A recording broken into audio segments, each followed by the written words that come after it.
Okay, I'm so sorry. These hiccups, I tell you. Do you have any idea what hiccups are? Hiccups basically are an irritation in the diaphragm which happens due to some disrupted breathing.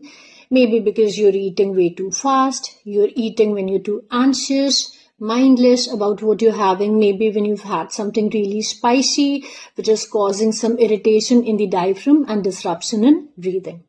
So how to deal with these hiccups? A very basic movement in yoga, which is known as ardha tadasana. This can help you get rid of these hiccups like instantly. Karna kya hai? I'll tell you.